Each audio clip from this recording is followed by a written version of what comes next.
हम 27 हैं, वो 93 हैं, लेकिन नंबर से कोई फर्क नहीं पड़ता। हमारा एक एक आदमी 10-10 से भारी पड़ेगा। नमस्कार, खबर છે .com પરથી રાજેશ શાહ।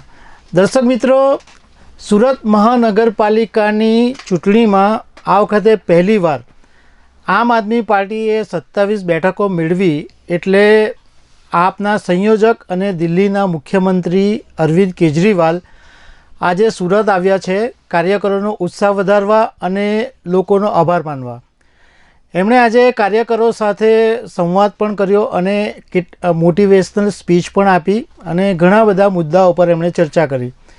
તો અરવિંદ કેજરીવાલે કયા કયા મુદ્દાઓ પર ચર્ચા કરી અને એનું અર્થઘટન શું છે એ બાબતની ચર્ચા આજે આપણે વિરાંગભાઈ ભટ્ટ સાથે કરીશું। વિરાંગભાઈ ભટ્ટ ખબર છે .comના એડિટર છે।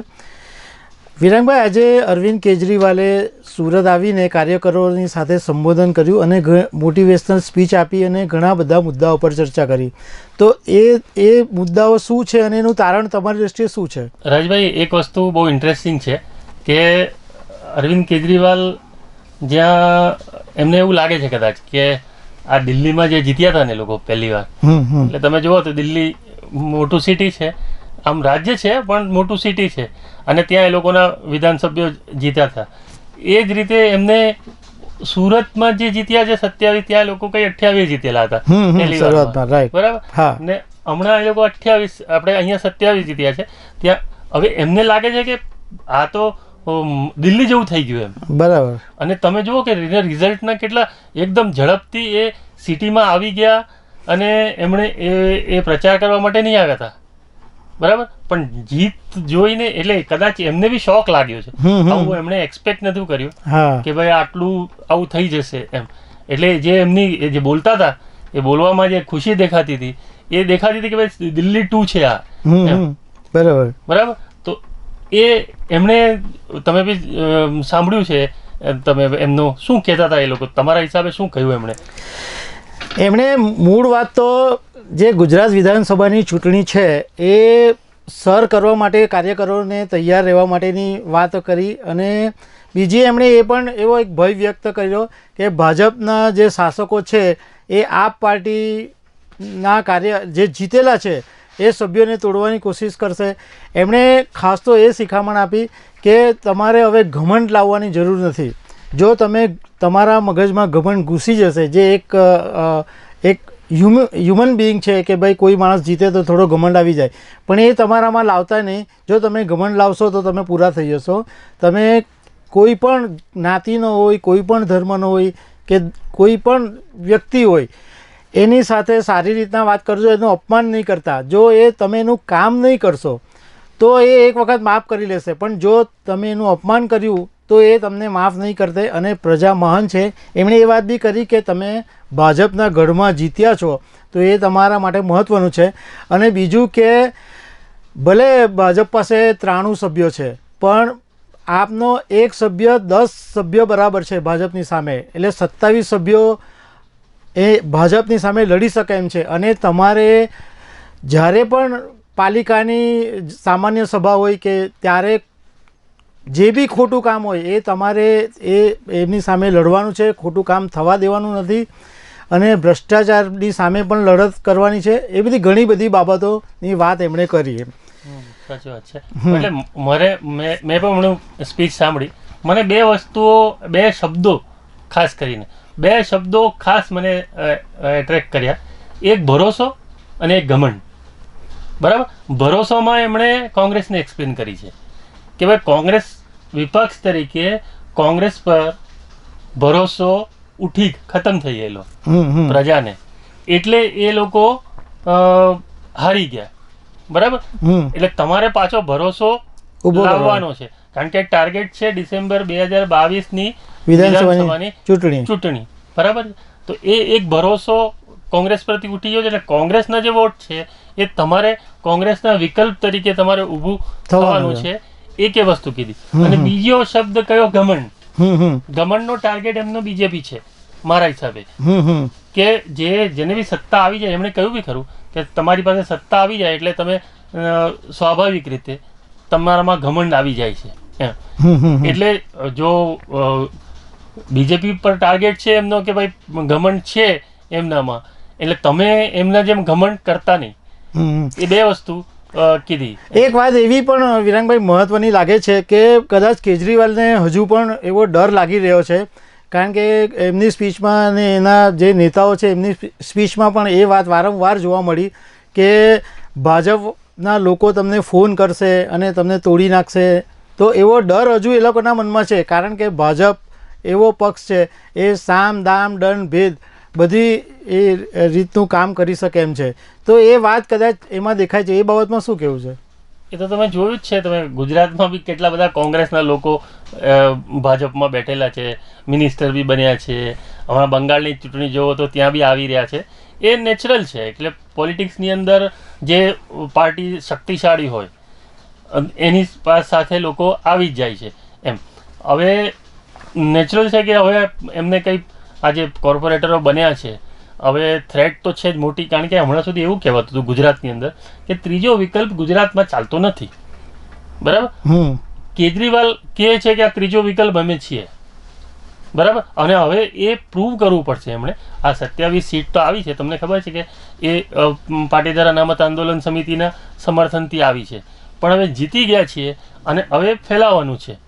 એટલે પણ એ જો તમે 27 જીતી ગયા છો અને પછી તૂટી જાય પાછા, તો એ જે એક્સપેરિમેન્ટ છે એ ફેલ થાય. એનો અનુભવ એમને દિલ્હીમાં પહેલાં છે જ કરો કે દિલ્હીમાં જ્યારે એ પાર્ટી બનાવી ત્યારે જે એમની સાથે માણસો હતા એ ધીરે ધીરે બધા જ ઘણા બધા, એટલે લગભગ આપણે શરૂઆતમાં જો ઓળખતા હોઈએ તો 2-4 માણસો છે કે જે તમને ઓળખતા એવા હવે બચ્યા છે. બાકી જે મોટા નામો હતા એ બધા ધીરે દૂર થઈ ગયા. એટલે ખબર છે કે ભાઈ આ એકવાર જીતશું એના પછી પાર્ટીઓ તોડવાનો ટ્રાય કરશે. એટલે મોટો ડર તો એમને છે જ ખરો. કેજરીવાલે એક વાત ખાસ મહત્વની કરી કે એમણે કીધું કે આપણી પાસે પૈસા નથી, આપણી પાસે સંસાધન નથી, આપણી પાસે જો કોઈ તાકાત હોય તો એ છે ભરોસો. જો તમે લોકોનો ભરોસો તોડશો તો 6 કરોડ ગુજરાતની જનતા તમારું જોશે કે આ પાર્ટી પણ એવી જ છે જે બીજી પાર્ટી જેવી છે. એટલે એ તમે એક પણ માણસ એવી બીજી પક્ષમાં જવાની કે આપ તોડવાની કોશિશ મહેરબાની કરીને નહીં કરતા. અને એમણે બીજી એ બી મહત્ત્વની વાત કરી કે તમારી પાસે તમે દરેક વોર્ડમાં ઓફિસ ખોલજો, તમારી પાસે ઓફિસના પૈસા નહીં હોય તો ઘરને ઓફિસ બનાવજો, પણ તમે લોકોનું કામ કરજો. રાત્રે 2 વાગે તમે જો એક વ્યક્તિનું પણ કામ કરશો તો એ વ્યક્તિ તમારો પ્રચાર કરશે. આજે ઘણા નેતાઓ એવા હોય છે કે એ કાર્યકરો એમની ઓફિસ જાય અથવા લોકો સામાન્ય પ્રજા ઓફિસ જાય તો એની સાથે સરખી વાત નથી કરતા. તો તમે લોકોને પ્રેમથી બોલાવીને કમસે કમ એક કપ ચા પીવડાવશો. એ ચા તમારી ઇલેક્શનમાં બોલશે, કારણ કે એ માણસ તમારી સાથે જોડાઈ જશે. એક ચાની કિંમત નથી, પરંતુ એ પ્રેમની કિંમત છે. તો એ બધી ઘણી મોટિવેશનની વાત. એક બીજી વસ્તુ બી છે કે જ્યાં જીત્યા છે ને એના આની પહેલાં કેજરીવાલની પહેલાં ગોપાલ ઇટાલિયા એ ભાષણ આપ્યું. એમણે બી એ વસ્તુ કીધી કે આપણી એજ 30 થી 35 વર્ષની છે. જે લોકો જીત્યા છીએ જે, અને એ 30 થી 35 વર્ષની એજમાં ઘણું બધું કરવાની ઈચ્છા હોય અને ઘણું બધું બની જવાની પણ ઈચ્છા હોય.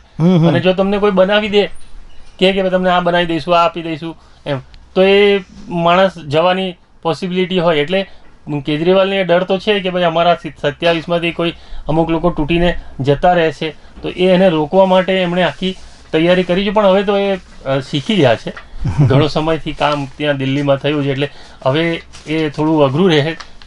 અને ચૂંટણી બી હવે ડિસેમ્બર 22ની ચૂંટણી સુધી તો આ લોકોને બધાને કામ એવા લગાવેલા લાગશે કે એ લોકો તૂટીને જાય એવી શક્યતા ઓછી છે. છતાં પણ politics A game of impossible છે, એટલે કંઈ પણ થઈ શકે છે. ગુજરાત વિધાનસભાની ચૂંટણી આવી જ રહી છે 2022માં. તો હવે આગળ કેજરીવાલ શું કરશે એ આપણને ખબર પડશે. આવા અનેક ટોપિકો સાથે અમે તમને મળતા રહેશું. Thank you very much. कि ये चुनाव की हार जीत लगी रहती है, लेकिन आप लोगों ने चुनाव लड़ा, इतनी बड़ी बड़ी पार्टियों के साथ चुनाव लड़ा, गुजरात में चुनाव लड़ा, सूरत में चुनाव लड़ा जो कि भाजपा का गढ़ माना जाता है, और इतनी कठिन परिस्थितियों में बिना संसाधन के आप लोगों ने चुनाव लड़ा, ये आप लोगों की बहुत बड़ी भारी जीत है।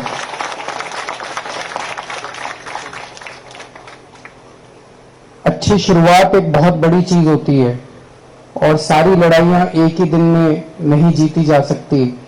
हम लोगों ने बहुत अच्छी शुरुआत की है, आप लोगों को इसके लिए बहुत बहुत बधाई। और जो लोग नहीं जीते उन लोगों को अपने मन में जरा भी दुख लाने की जरूरत नहीं है। आप लोगों ने बहुत शानदार काम किया है। आपको सर उठा के, कॉलर ऊंची करके चलने की जरूरत है। मैं भी बताऊंगा आपकी क्या ताकत हो गई है। मैं अपने जो यहाँ के लीडर्स हैं जिन्होंने आप लोगों का मार्गदर्शन किया, गोपाल भाई, किशन काका, गुलाब सिंह जी, मनोज भाई, पीछे भी जो सब लोग बैठे हैं अभी, जिनका राजेश जी, और मैं बाकी लोगों का कईयों का नाम नहीं जानता, जिन जिन लोगों ने आप सब लोगों का मार्गदर्शन किया, मैं उन सब लोगों को बहुत बहुत बधाई देता हूं। पिछले कुछ दिनों में जब से नतीजे आए हैं, मैं इन लोगों के स्टेटमेंट सुन रहा हूं, बीजेपी वालों के और कांग्रेस वालों के। वो बौखलाए हुए हैं, थोड़ा थोड़ा डरे हुए हैं। कल उनके एक बहुत बड़े नेता का बयान आया था कि सोने की थाली में कील गड़ गई है। पर एक चीज समझने की जरूरत है, वो आपसे नहीं डरते, वो आम आदमी पार्टी से भी नहीं डरते, वो उन लोगों से डरते हैं जिन्होंने आपको वोट दिया है। उन 16 लाख लोगों से डरते हैं वो जिन लोगों ने आपको वोट दिया है। उन 16 लाख लोगों ने आपके ऊपर भरोसा किया है। उन 16 लाख लोगों ने आपके ऊपर विश्वास किया है। वो 16 लाख लोग वो लोग हैं जो इन पार्टियों की राजनीति से तंग आ गए थे।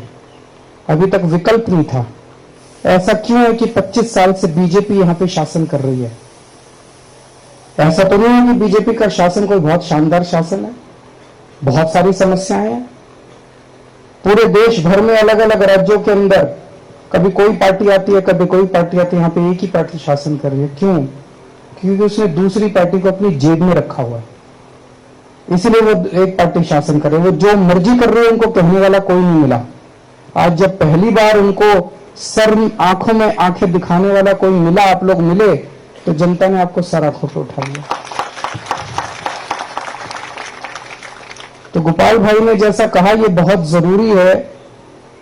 आप 27 लोग और जो जो लोग चुनाव लड़े लेकिन जीते नहीं, आप सब लोगों की तरफ पूरा गुजरात देख रहा है। जैसे दिल्ली के अंदर पहली बार जब हमारी 28 सीट आई थी, वो 28 सीट क्यों आई थी? 28 सीट इसलिए आई थी, लोगों पे, हमारे पे भरोसा था। लोगों को लगता था ये लड़के ईमानदार हैं, ये देशभक्त हैं, कट्टर देशभक्त हैं। हम लोग अन्ना आंदोलन से निकले हुए लोग थे। अन्ना आंदोलन में हम लोगों ने डंडे खाए थे, संघर्ष किया था, जेल गए थे, वाटर कैनन झेले थे, यातनाएं झेली थी पुलिस की। तो लोगों को लगता था ये लड़के अच्छे हैं। बस उस भरोसे पे लोगों ने हमको 28 सीट दे दी। भगवान ने हमें 49 दिन का मौका दिया और उस 49 दिन के अंदर हमने इनकी ऐसा झाड़ू फेरा। उस 49 दिन के अंदर हमने बिजली फ्री कर, बिजली हाफ कर दी, बिजली के रेट हाफ कर दिए, पानी मुफ्त कर दिया, खूब काम कर दिया 49 दिन में। रिश्वतखोरी बंद कर दी दिल्ली से। और अगली बार जब चुनाव हुआ तो लोगों ने 67 सीट दे दी, 67 सीट। तो वो 49 दिन का काम 28 लोगों का देखा। अब आप 27 लोगों का काम गुजरात की 6 करोड़ जनसंख्या देख रही है। अभी अभी मैं सोशल मीडिया पे जब आ रहा था, दिल्ली से आ रहा था, तो देख रहा था एक पत्रकार ने ट्वीट किया हुआ है कि मैं अहमदाबाद आई हुई हूं उस स्टेडियम के अंदर मैच के लिए, और कह रही है मैं जहां अहमदाबाद में जा रही हूं, पूरे अहमदाबाद में एक ही चर्चा है, आम आदमी पार्टी की। आम आदमी पार्टी ने कमाल कर दिया। तो आज पूरे गुजरात के अंदर ये चर्चा है, और पूरे गुजरात में, पूरे देश के अंदर चर्चा है कि ये सूरत में क्या हो गया। सारा देश आपकी तरफ देख रहा है। और अगर आपने अच्छा काम किया, 27 लोगों ने अच्छा काम किया, तो 2022 के दिसंबर में गजब की क्रांति आने वाली है गुजरात के अंदर।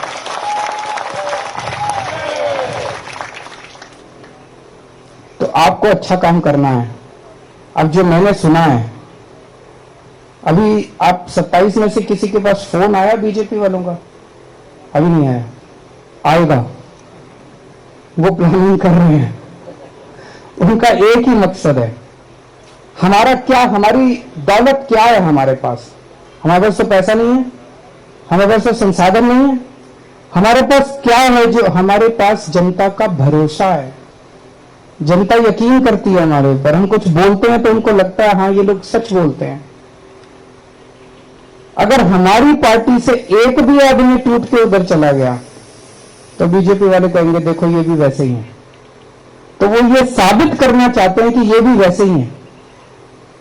तो जो अभी गोपाल भाई ने कहा कि अगर आप 27 में से एक आदमी उधर चला गया तो ये सोच लेना कि आप 6 करोड़ लोगों की आस, उम्मीद और आशा को तोड़ेंगे।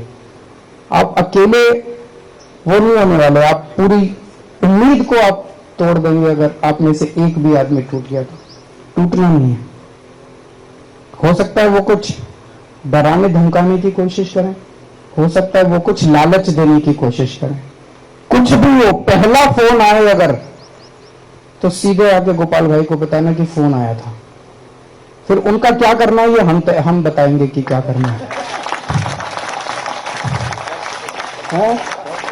हाँ, उनका क्या करना है ये नहीं। अब आप लोग आगे बढ़ो, हम तुम्हारे साथ हैं। एक भी फोन आए तो आपको इनको आके बताना, पहली चीज। दूसरी चीज, अब 24 घंटे जनता ने जिसने भरोसा दिया है, आपको भरोसा देके वोट दिया है, 24 घंटे उनकी सेवा में तत्पर रहना है। अभी जो आपने कहानी सुनाई मुझे सुन के बड़ा अच्छा लगा कि अभी तो आप कुछ बने भी नहीं है और आपने किसी की गाड़ी चोरी हो गई और उसके पास अपना वॉलंटियर भेजा और उसकी FIR दर्ज हो गई और फिर उसकी गाड़ी मिल गई। आपने इसके लिए इसी तरह से रात दिन 24 घंटे आपको जनता की सेवा में लगे रहना है। और जो आपको आनंद जनता की सेवा करने से मिलेगा वो आनंद आपको और किसी चीज से नहीं मिल सकता। आप करके देखना एक बार। वैसे तो कर ही रहे हैं आप लोग। आप लोगों को जो ये वोट मिला वो इसी बात का मिला कि आप जनता के बीच में थे।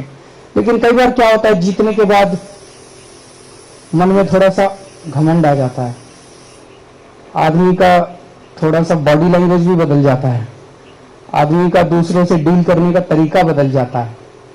ये मत होने देना। होता है, अपने आप होता है, इंसानी फितरत है, लेकिन ये मत होने देना। अपने अंदर बार बार झांक के देखना पड़ता है, मुझे घमंड तो नहीं हो गया, मैं जनता से कैसे बात कर रहा हूं। अगर आज जनता सब कुछ बर्दाश्त कर सकती है, जनता आपके पास काम लेके आती है, आप कोशिश करते हो, नहीं हो पाता, जनता माफ कर देती है। लेकिन जनता अगर आपके पास आती है और आप उसके साथ दुर्व्यवहार करते हो, वो जनता कभी बर्दाश्त नहीं करती। अपमान बर्दाश्त नहीं करती, अपमान बर्दाश्त नहीं करती। किसी का अपमान मत करना, चाहे वो किसी भी जाति का हो, किसी भी धर्म का हो, चाहे वो अमीर हो, चाहे वो गरीब हो, चाहे इस जात का हो, चाहे उस जात, कैसा भी आदमी हो। जो आपके दफ्तर में आए और जो आपके घर में आए, उसको बिठा के एक कप चाय जरूर पिला देना, उसका मान रखना। और वो एक आदमी आप देखना बाहर जाके बोलेगा कि मैं बीजेपी वाले के घर गया, उसने घुसने नहीं दिया, कुत्ते छोड़ दिए। मैं आम आदमी पार्टी वालों के घर गया, उसने मुझे घर में बिठा के चाय पिलाई। आजकल ये इज्जत देना ही बहुत बड़ी बात हो गई है राजनीति के अंदर। इज्जत कौन लेता, इज्जत देता आज की राजनीति के अंदर? कोई नहीं देता। तो एक चीज ये करनी है कि अब सबको अपना अपना दफ्तर खोलना है अपने अपने वार्ड में। अगर दफ्तर खोलने का नहीं हो पैसा तो अपने घर को दफ्तर बना लीजिए, घर के अंदर एक छोटी सी जगह रख लीजिए जहां पे आप मिलने के लिए लोगों से मिल सकें। और एक फोन नंबर ऐसा दे दीजिए जो कि फोन नंबर उठे। वो फोन नंबर आप पूरे वार्ड में सबके घर घर जाके बांट दीजिए कि कोई समस्या हो इस फोन पे फोन कीजिए। वो फोन नंबर उठना चाहिए। रात को 2 बजे भी अगर कोई आपके पास आए सहायता मांगने के लिए, आपको उसकी मदद करने के लिए निकल पड़ना है। अगर आपने रात को 2 बजे एक आदमी की भी मदद कर दी, वो देखना पूरी दुनिया के अंदर आपका प्रचार करेगा कि कॉर्पोरेटर हो तो ऐसा हो, पार्षद हो तो ऐसा हो, वरना नहीं हो। तो आपको एक मॉडल, जैसा दिल्ली के अंदर वो 28 लोग जब जीते, उसकी वजह से फिर 67 सीट आई, और 67 सीट जब आई तो 5 साल काम करने के बाद हमारी एंटी इनकम्बेंसी नहीं थी, दूसरी बार जनता ने हमें 62 सीट दी। अब उस काम की वजह से पूरी 2 देश के अंदर हम प्रचार कर रहे हैं। आप 27 लोगों के काम के बल पर हम पूरे गुजरात में जाके वोट मांगेंगे कि देखो ऐसा होना चाहिए। दूसरी चीज, हम 27 हैं, वो 93 हैं, लेकिन नंबर से कोई फर्क नहीं पड़ता। हमारा एक एक आदमी 10-10 पे भारी पड़ेगा कि नहीं पड़ेगा? आपको सूरत की जनता ने विपक्ष की भूमिका दी है, उनकी नानी याद दिला देना सदन के अंदर। एक भी गलत काम मत होने देना, एक भी गलत काम मत होने देना, उनको कोई गलत काम मत करने देना। पूरे गुजरात की जनता को पता चलना चाहिए कि सूरत के अंदर अब किस किस्म की राजनीति चल रही है। अब भारतीय जनता पार्टी वाले कुछ गलत काम नहीं कर पाएंगे, क्योंकि आम आदमी पार्टी का विपक्ष यहां पे आ गया है। तो मैं आप लोगों को बहुत बहुत बधाई देता हूं, तहे दिल से बधाई देता हूं, और मैं वापस दिल्ली खूब ऊर्जा लेके जा रहा हूं आप लोगों से, और अभी थोड़ी देर में आपके साथ रोड शो भी मिलता है। बहुत बहुत शुक्रिया।